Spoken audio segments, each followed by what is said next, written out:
नमस्कार. Diamond of medical ट्रेजरच्या आजच्या भागामध्ये आज आपण जाणून घेणार आहोत ती व्याधी आहे ज्याला श्वेतप्रदाह म्हणजेच व्हाईट डिस्चार्ज असं वैद्यकीय भाषेमध्ये म्हटलं जातं. व्हाईट डिस्चार्ज हा प्रामुख्याने महिलांमध्ये आढळणारा व्याधी आहे. सामान्यतः व्हाईट डिस्चार्ज हा महिलांच्या मासिक चक्रातील हार्मोनच्या बदलामुळे होतो. व्हाईट डिस्चार्जची प्रमुख लक्षणं कोणती?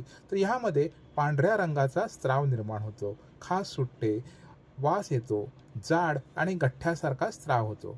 व्हाईट डिस्चार्जची प्रमुख कारणे पाहायला गेलं तर हार्मोनलमधील विशेषतः इस्ट्रोजनच्या स्तरातील उतार चढाव यामुळे व्हाईट डिस्चार्जमध्ये परिणाम दिसून येतो. संसर्ग म्हणजे इन्फेक्शन, यामध्ये ईस्ट इन्फेक्शन ज्याला कॅन्डिडा असंही म्हणतात, ज्यामुळे सतत दाट जाडसर पांढऱ्या रंगासारखा स्त्राव निर्माण होतो आणि खाज येते. बॅक्टेरियल वजानोसिस यामध्ये स्त्रावाचा रंग पांढऱ्या रंगापासून ग्रे ते पिवळट होऊ शकतो.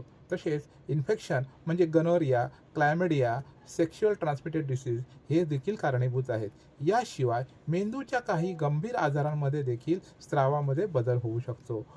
ह्यावरती प्रामुख्याने आयुर्वेदिक उपचार कोणते? तर यामध्ये नागकेशर, लोध्र, मोचरस, पुष्यानुगचूर्ण, प्रवाळपिष्टी, नागरमोचा, सारिवा, यष्टीमधू यासारख्या औषधांचा वापर आपण आयुर्वेदिक तज्ज्ञांच्या सल्ल्याने घेतला पाहिजे.